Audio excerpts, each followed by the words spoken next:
Sri Rahasia Sri. Kov Shri. Namaku Sri Susanti. Aku sama sekali tak tahu asal-usulku. Siapa orang tua kandungku? Aku lahir di mana? Berapa bersaudara? Bahkan aku lupa wajah orang tuaku. Masa kecilku dulu begitu miris. Aku besar sebagai seorang gelandangan. Aku diasuh oleh bibi angkat yang bernama Binur.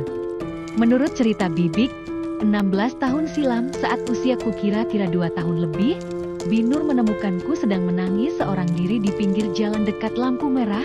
Melihat ada anak kecil menangis, Binur merasa kasihan dan akhirnya ia menghampiriku, menenangkan dan mengendongku. Pada saat itu, keseharian bibik memang mengemis di lampu merah. Ia menanyaiku banyak hal tentang siapa namaku, dari mana, siapa orang tuaku, rumahnya di mana, kenapa menangis. Tapi aku tak bisa menjawab apapun, karena saat itu aku belum jelas jika bicara, oleh sebab itu, aku hanya bisa menangis. Bibik menjagaku dan menunggu hingga malam hari di tempat itu, menanti siapa tahu ada orang tua yang mencariku. Namun ternyata hingga larut malam, tak ada satu orang pun yang mencariku. Akhirnya aku dibawa pulang oleh Binur, dan dirawat serta diangkat menjadi anaknya. Namun meskipun diangkat anak, aku tetap memanggilnya Bibi hingga sekarang. Menurut cerita bibik, dahulu aku kecil begitu menggemaskan, bahkan banyak yang ingin menculikku, mungkin untuk dijual lagi. Oleh sebab itu, bibik tak mau lengah. Ia selalu menjagaku hingga aku besar. Aku tak pernah mengenyam bangku sekolah. Aku diajari menulis dan membaca oleh Binur sesempatnya. Aku menjadi gelandangan bersama Binur hingga usiaku 12 tahun. Setelah usiaku masuk 13 tahun, Bibi dan juga aku beralih pekerjaan menjadi pencari rongsokan, dan hasil dari berjualan rongsokan kami pakai untuk menyewa kontrakan kecil nan sederhana. Sebelumnya kami selalu tinggal dan tidur di emperan toko. Ketika usiaku 14 tahun, aku mulai bekerja menjadi pelayan toko, kemudian aku memilih berganti pekerjaan di sebuah restoran pecel lele sebagai pelayan. Walau aku tak sekolah, namun aku bisa dibilang mudah diterima bekerja sebagai pelayan, karena aku lumayan menarik. Saat kecil aku sering mendapatkan pelecehan, bahkan sampai kesusianku pun direnggut oleh laki-laki biadab.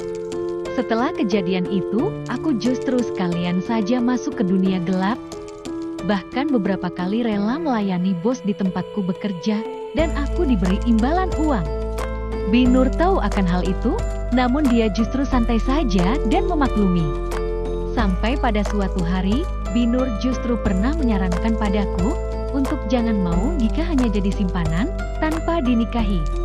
Karena hasilnya tak akan sebesar bila dinikahi, sekalian saja rebut bos tersebut dari istrinya. Itulah nasihat bibik padaku. Selama ini kami sudah puas merasakan kesusahan hidup. Aku ingin merubah nasibku dengan cara mendekati laki-laki kaya. Aku memanfaatkan kemolekan tubuhku untuk memikat para bos.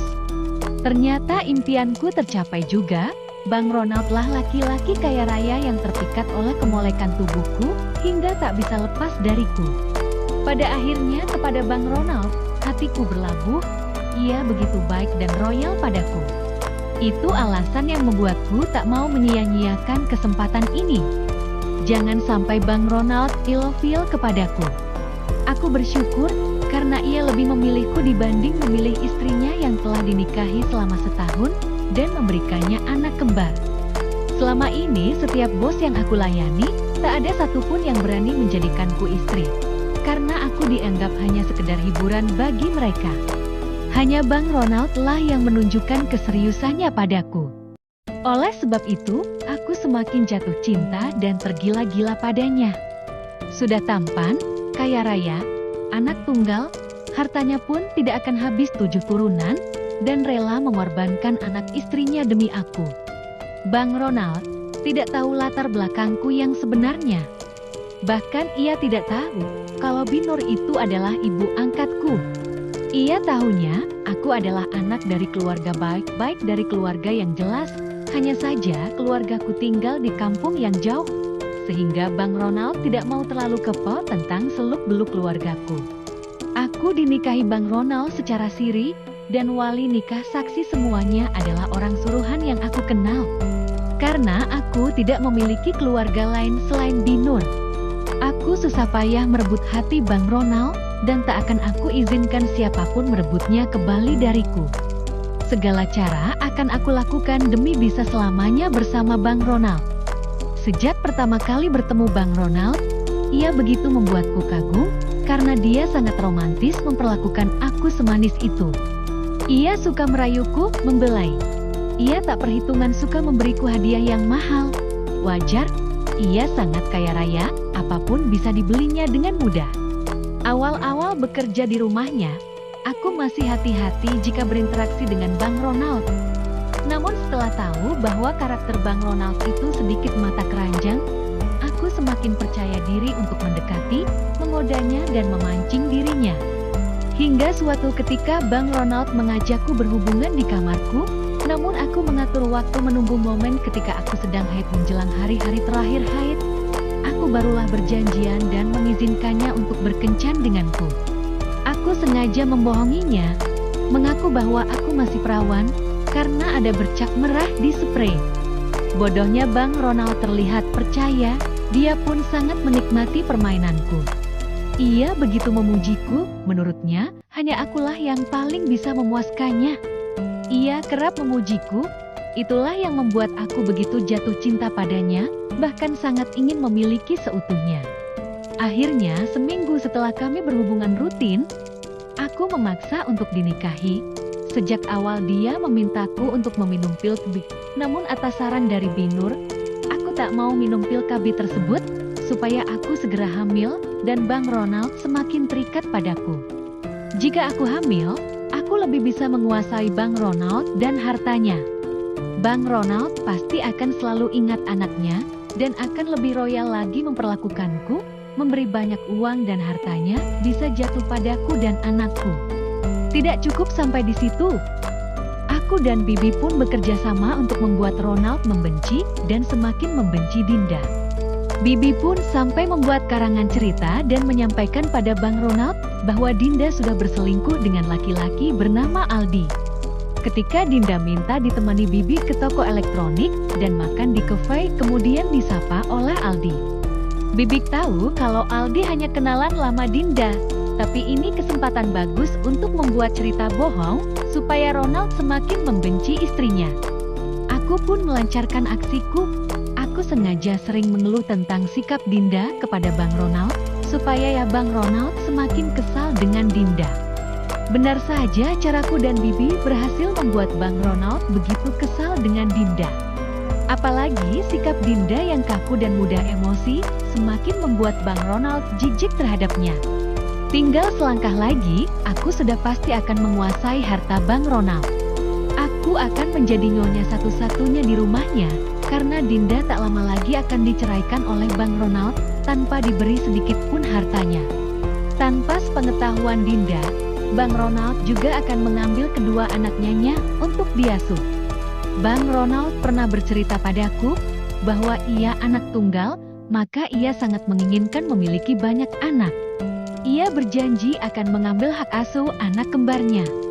Sebagai istri kedua, aku pun rela untuk mengurus anak Bang Ronald. Aku tak keberatan, apalagi harta Bang Ronald banyak.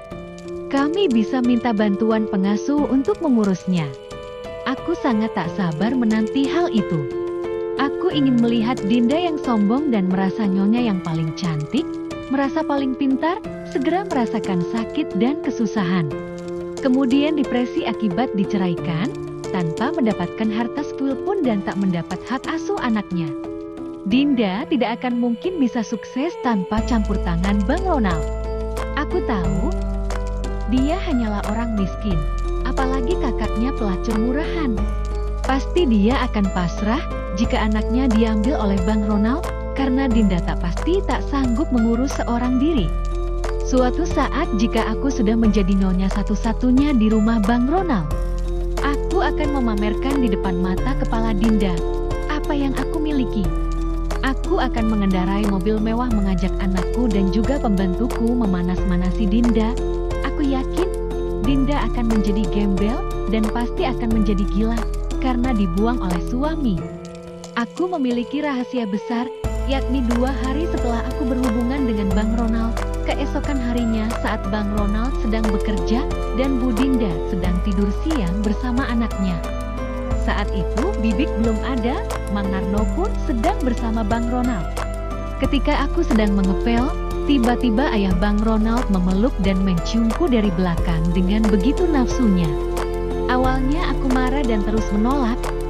Bahkan aku mendorong-dorong tubuhnya yang tinggi itu, namun cengkraman laki-laki tua itu begitu kuat, hingga membuat aku tergeletak pasrah di atas sofa ruang keluarga.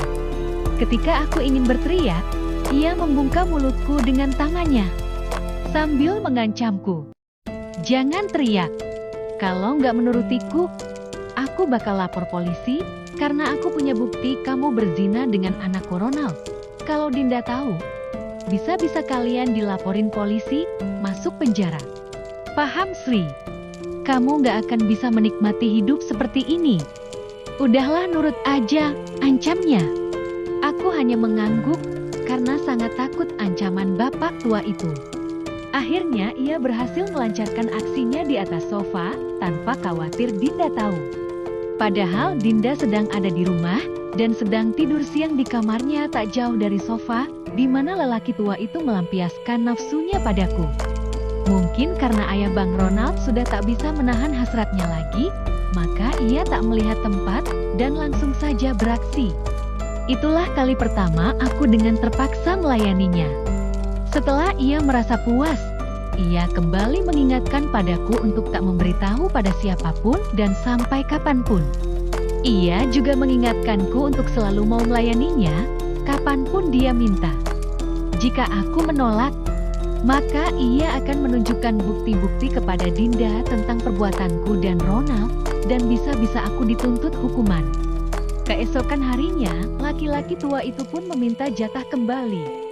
Saat aku sedang mencuci piring di siang hari, tiba-tiba ia menarikku ke kamarku, kemudian melancarkan aksinya lagi.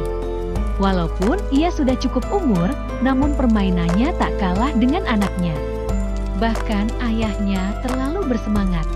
Ya mungkin karena dia sudah ditinggal istrinya selama 2 tahun, otomatis pasti rindu melakukan hal seperti ini. Akhirnya dilampiaskanlah kepadaku. Ketika aku tahu bahwa aku hamil, sebelum Bu Dinda meminta bidan memeriksaku, aku sudah sempat mengecek sendiri. Aku yakin bahwa itu adalah anak Bang Ronald. Tak mungkin aku hamil anak laki-laki tua itu. Usianya saja sudah hampir 60 tahun, mana mungkin dia subur memberiku keturunan. Anggap saja aku berhubungan dengannya hanya sekedar memberinya hadiah cuma-cuma. Tanpa perlu khawatir hamil anak laki-laki tua itu. Ketika aku tahu bahwa aku hamil, aku justru begitu bahagia.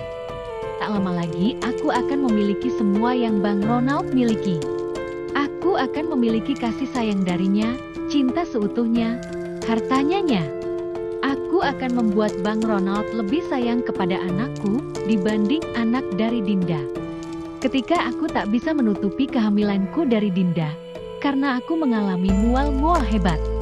Berhubung kami semua sudah tahu bahwa Dinda diam-diam memasang CCTV di kamarku, Binurlah yang memberitahu padaku dan pada Bang Ronald, karena Dinda saat membeli CCTV mengajar Binur.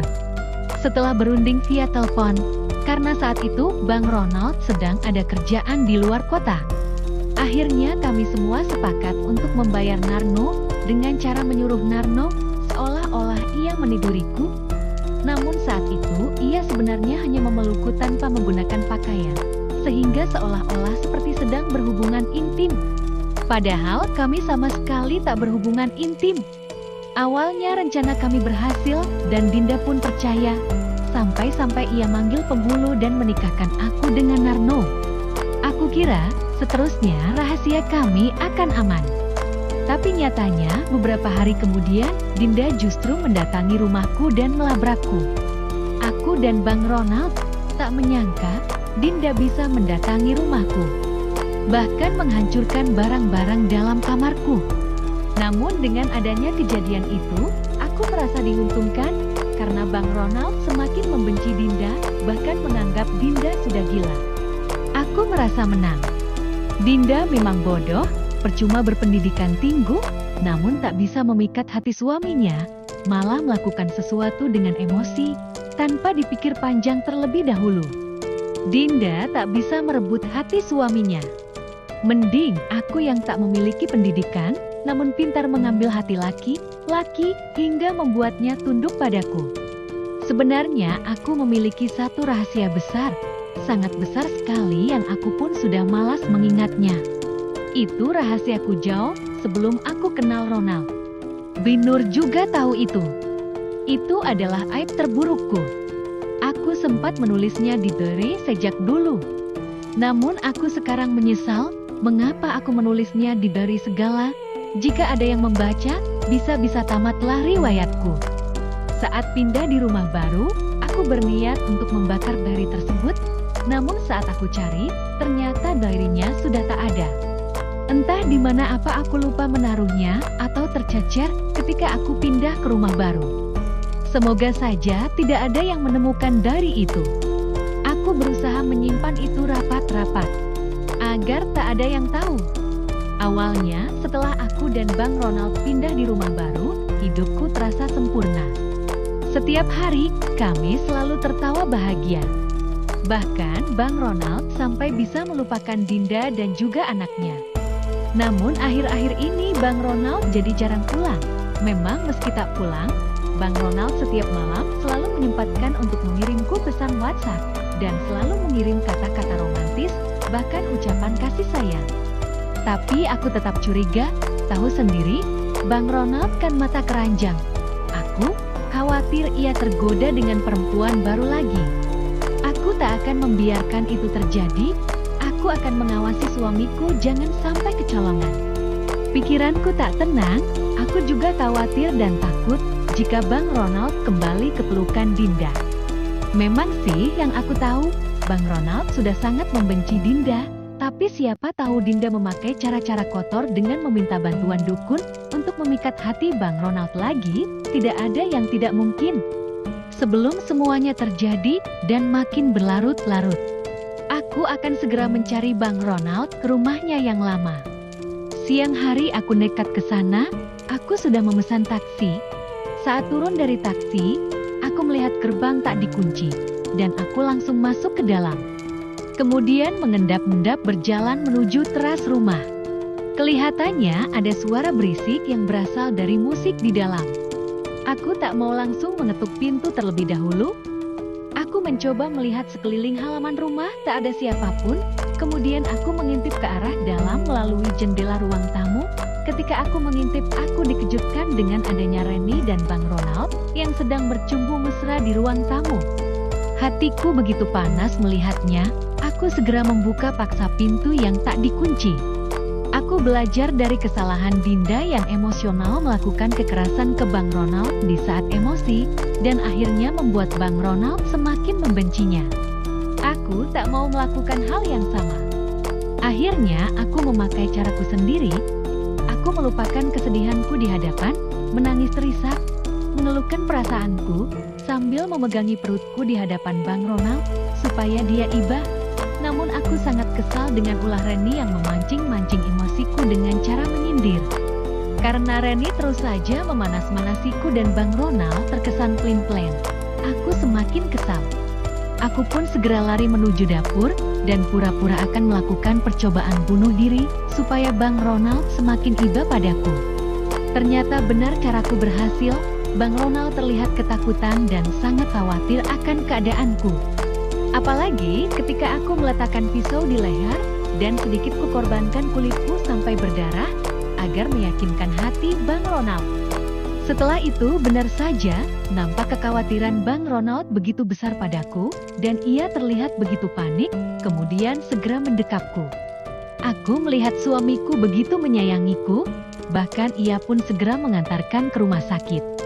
Dari kejadian itu, aku begitu yakin bahwa Bang Ronald tak mungkin bisa melepaskan aku begitu saja, karena ia begitu sayang padaku. Mungkin Reni saja yang kecantilan dan kepedean berusaha merayu Bang Ronald. Makanya Bang Ronald mau bercumbu dengan dia. Namun yang penting dalam hati Bang Ronald hanyalah ada aku seorang. Apalagi Reni usianya lebih tua dari aku. Usia Reni sepantaran Bang Ronald dan memiliki masa lalu yang sangat buruk. Mungkin masa lalunya lebih buruk daripada aku. Sudah pasti yang menang aku untuk merebut hati Bang Ronald. Aku tak akan membiarkan Reni mengganggu suamiku. Aku akan memberi pelajaran pada Reni supaya ia menyesal dan segera menjauhi Bang Ronald. Saat aku sudah sampai di rumah sakit dan luka di leherku sudah diobati, Bang Ronald langsung mengantarkanku pulang ke rumah. Aku memintanya untuk di rumah saja. Aku tak memperbolehkannya pergi. Ia pun menurut.